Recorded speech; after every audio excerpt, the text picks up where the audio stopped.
From Palpa है। आज चाहिँ म ठ्याक्क 5 बजेतिर उठ्यो। अब चाहिँ हामी माथि कौशीमा जाउँ सनराइज हेर्नलाई।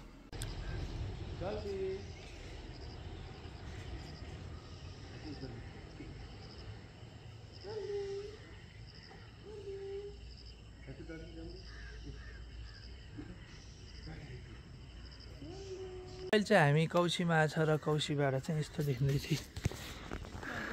म काटिहाल्छु नि त्यसलाई। यहाँ चाहिँ मानुङकोटको डाँडा जस्तै पुरै हुस्सु लागेको रहेछ। उटिया डाँडाबाट गयो भने चाहिँ अझ राम्रो देखिन्थ्यो होला। यहाँबाट नि राम्रै देखिरहेको।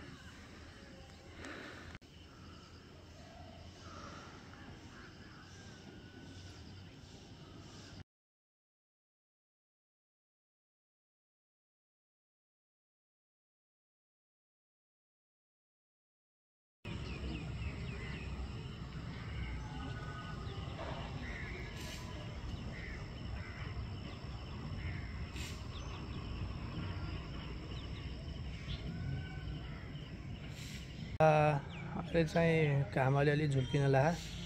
अघि टाइम ल्याप्स देख्नु भइहाल्यो। अहिले पनि यस्तो छ। अनि यो डाँडा चाहिँ एकदम राम्रो लाग्यो क्या मलाई त। जाडो महिनामा त अझ यो चुनाइली हुस्सी लागिरहेको नि, त्यो त यो पुरै हुन्छ अरे। यति हुन्छ अरे जाडो महिनामा त। हिजोसम्म यस्तो क्लियर भ्यू देखिरहेको थियो, अहिले त्यस्तो त्यो डाँडा पुरै। अझै सनराइज हुन पाएको छैन। अब एकछिन फेरि टाइम ल्याप्स राख्छु म।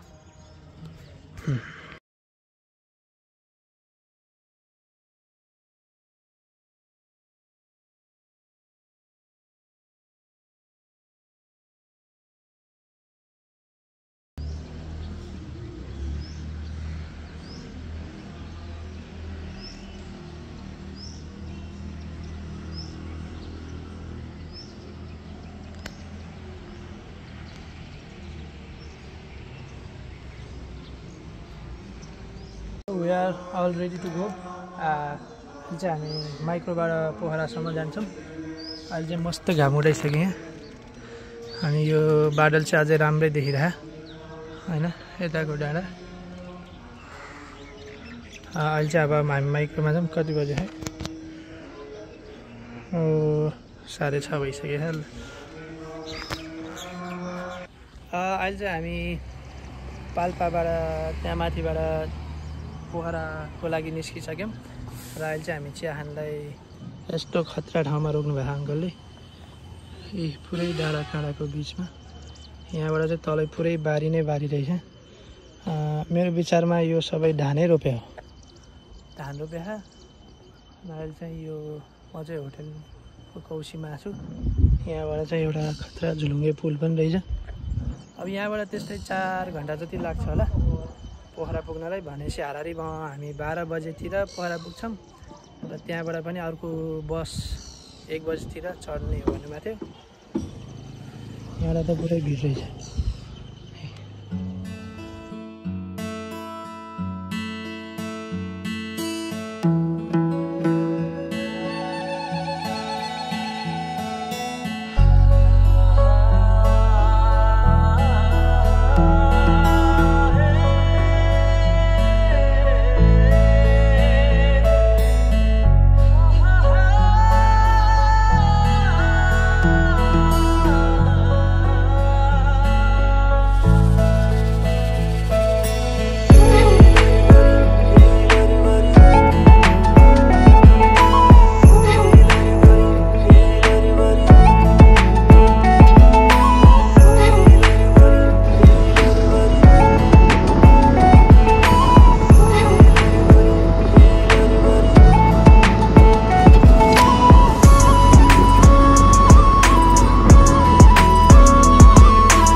हामी सबै आयो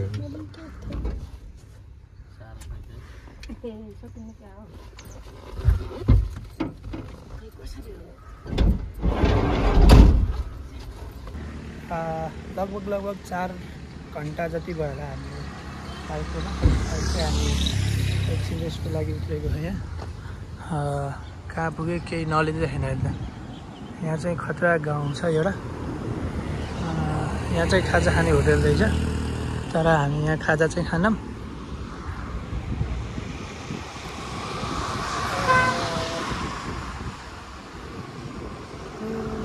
क्विन्डे भन्ने ठाउँमा रहेछ यो चाहिँ। क्विन्डे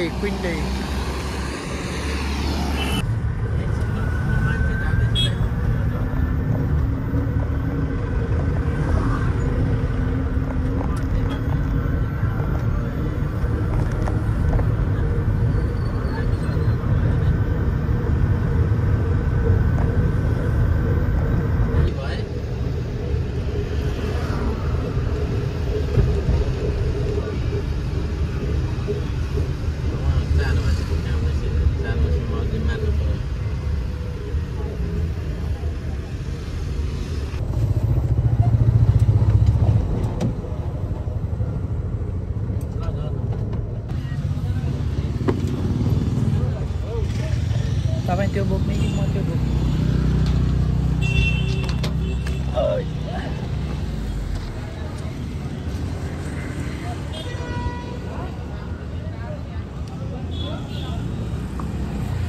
अहिले चाहिँ हामी पोखरा घान्डुक घोडेपानी एबिसीतिर पो आइपुग्यौँ।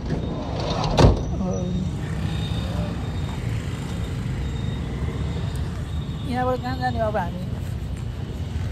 अहिले चाहिँ हामी भनपुरजनालाई उसको बस चाहिँ 9 जना नभरिकन नजान्दैछ, 7 जना भन्नुहुन्छ भनेको है अघि पहिलाबाट भनपुर जाने भएछ। हजुर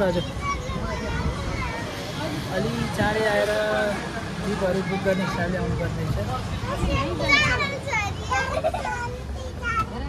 कतिजना पुग्यो अङ्कल? 4 जना चाइनिज। अब 5 जना आइसक्यो भाइ, टेन्सन गर्ने। अब 1 घन्टा जतिमा पुग्छ होला।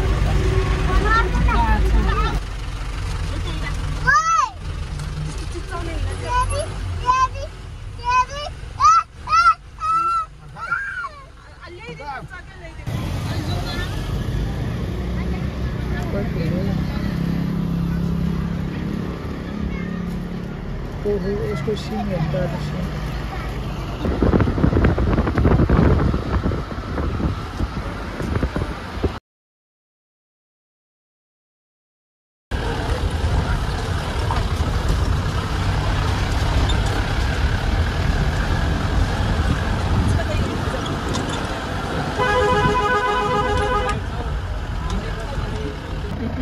बाबाले फोन गरेको हो, यो मासुको लागि हो, यो मासुको लागि हो।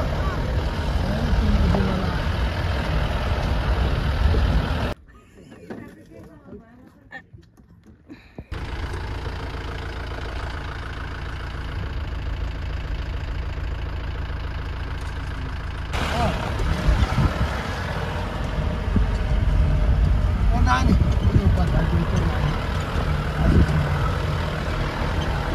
बाबाले फोन गरेको।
बसले चाहिँ हामीलाई तल छोडिदिनु भयो।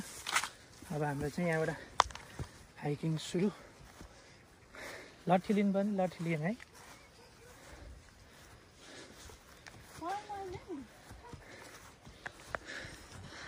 यहाँ हाम्रो भाइ चाहिँ गाइड अहिले हाम्रो लागि।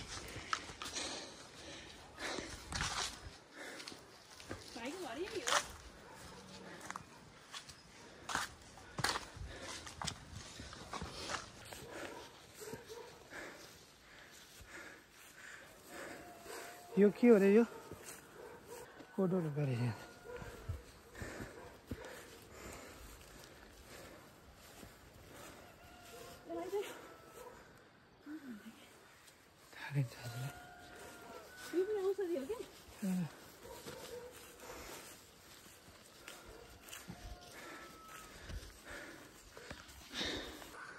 यहाँ चाहिँ हाम्रो गाइड भाइको घर रहेछ, मामा घर। अब भाइ चाहिँ यहीँसम्म होला। हामी चाहिँ यताबाट माथि अर्को रोड निस्किने अनि त्यहाँबाट 1 घन्टा जति हिँड्नुपर्छ भन्थ्यो।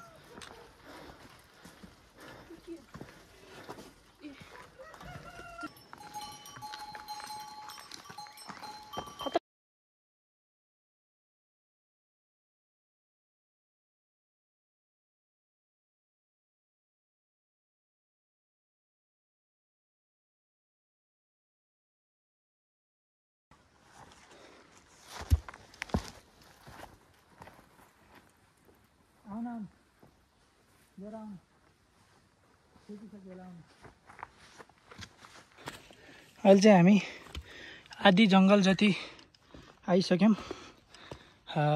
लगभग 60% जति हामीले कभर गरिसक्यौँ। अहिले चाहिँ पिउदै मस्त।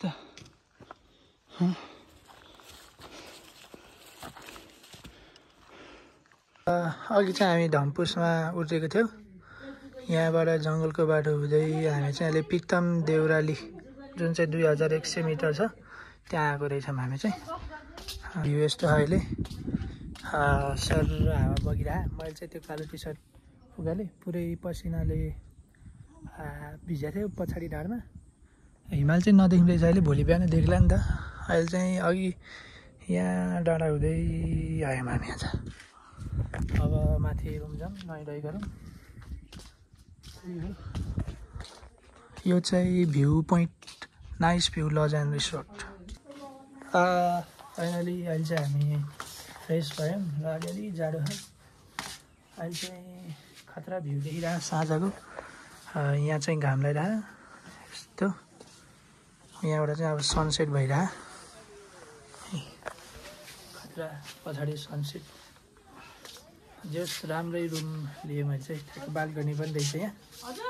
यहाँबाट यसो भ्यू पनि देख्न मिल्छ, हेर्न मिल्छ। ओ हिमाल। अहिले चाहिँ हिमाल हामीले यहाँ देखिरहेको। यो कति अग्लो हो त यार हिमाल त। म त छक परिहाल्छु यो हिमाल देखेर। अहिले चाहिँ आज कुहिरोले ढाके खाके, नत्र यो छर्लङ्ग देख्छ होला यार। भोलि त कति राम्रो देख्छ होला यो। त्यहाँ छ यो नि हो। अनि अहिले चाहिँ हामी चिया नि तातो पानी खाइरहेछौँ।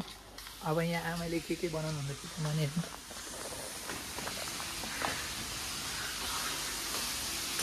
आमै मैले भिडियो बनाइरहेको छु है। भिडियो बनाएर हजुरले के बनाउनु भइरहेको भनेर। आमाको शुभ नाम? हजुर भीमकुमारी। हजुर मगर हो र? गुरुङ। आमाको किचन चाहिँ राम्रो रहेछ जस। आमा एक्लैले चलाउनु हो? अघिको दिदीले पनि हेल्प गर्नुहुन्छ हजुरलाई?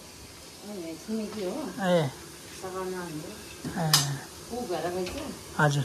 अहिले दसैँको लागि?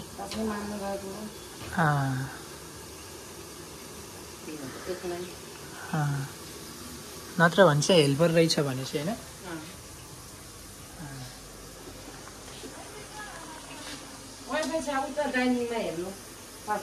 अब यस्तो ठाउँमा आएर नि के वाइफाई फेसबुक चलाइराख्नु होइन आमा?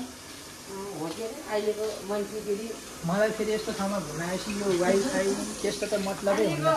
अहिलेको फेरि त्यो नभई हुँदैन। मलाई त हुन्छ हो र आउन नभने हुन्छ मलाई त त्यो वाइफाई साइफाई केही चाहिँदैन त्यस्तो घुम्न ठाउँमा आयो भने ग्राफ्सन लाग्यो होला अब भिडियो गरेपछि त के वाइफाई त चाहिन्छ है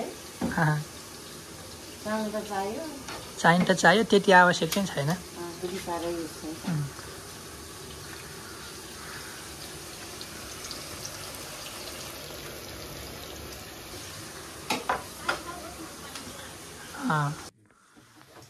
बाहिर चाहिँ जाडो हो हामी चाहिँ यहाँ आगोको छेउमा बसिरहेको भएर चाहिँ त्यति जाडो लाग्यो होइन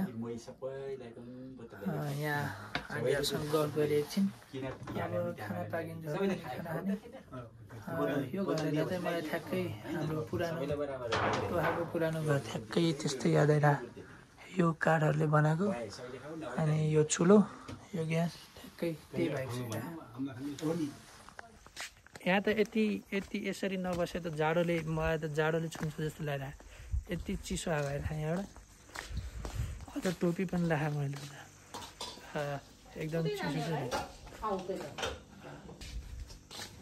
अब चाहिँ हामी खाना खानु लाग्यो डाँडामा चाहिँ एकदम चिसो हावा आइरहेको